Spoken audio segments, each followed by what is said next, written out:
Hello, everybody. My name is Anabel Cabrera Rodriguez, and my partner is Coral Franco.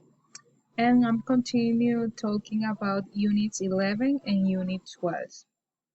So, Unit 11 is passive voice.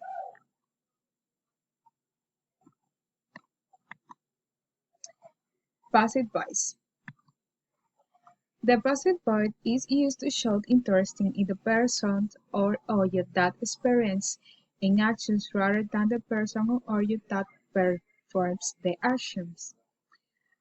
In this case have two examples. The house was built in 16044 and the road is making repairs. In this case, we are interested in the road, not in the person or the company or who repaired the road.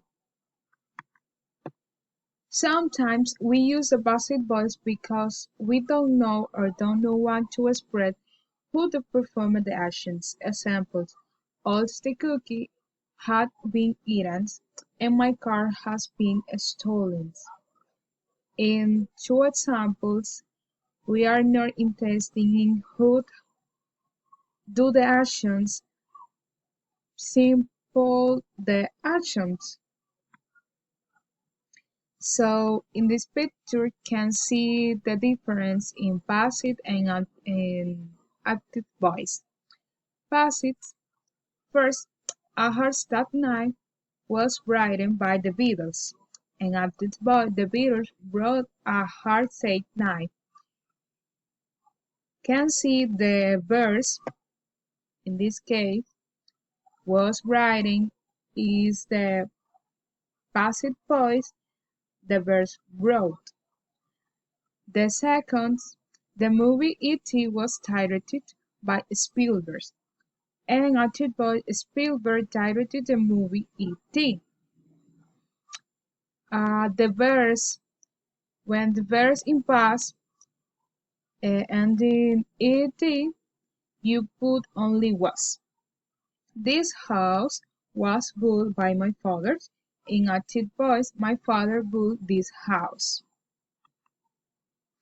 The passive voice in English is composed of elements of the verb to be and past participles.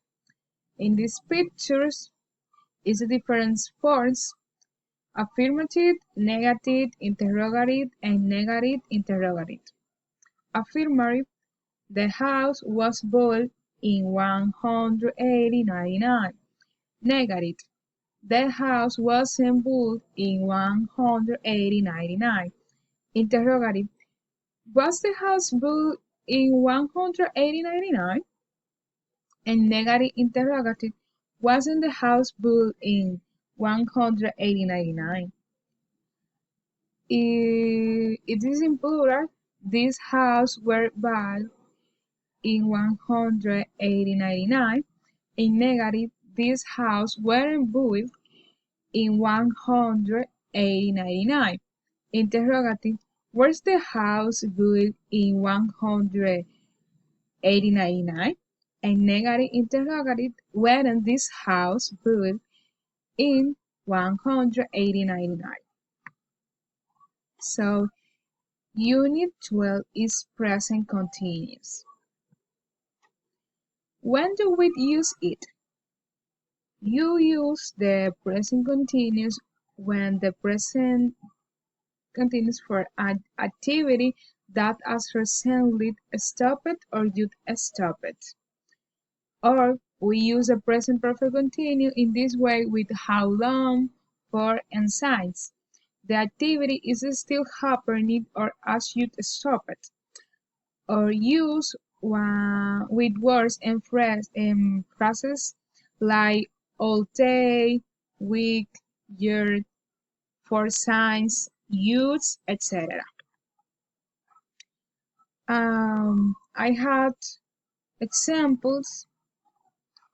The first: it has been raining for 2 hours.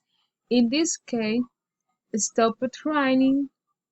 For this reason, you can use has been. How long have you been learning English? If you can stop it or you not stop at the activity learning English, you can use pens. We had been walking for hours and I need a rest. You stopped walking. For this reason, you use had been. And the last one is every morning they meet in the same coffee. They have been going there for years. So the people in this case meet in the same coffee for many years. For this reason, you use been. It's important. Can you remember the present perfect continued is used with subject verbs.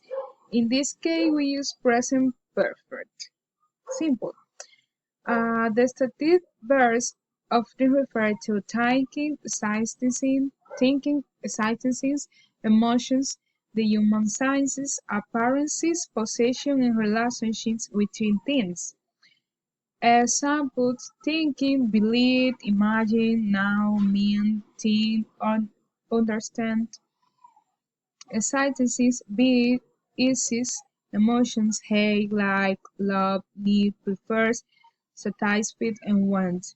The human senses: hear, see, smell, saw, and tasted. And appearances: appear, look, resemble, and same. Position and relationships: belong to, consists of, had, included, involving, and all. Oh, I forget explain the the roots. For use have or has been. For I, you, we, and they, you use had been. And for he, she, and he, you has been. So thank you for watching, and that's it.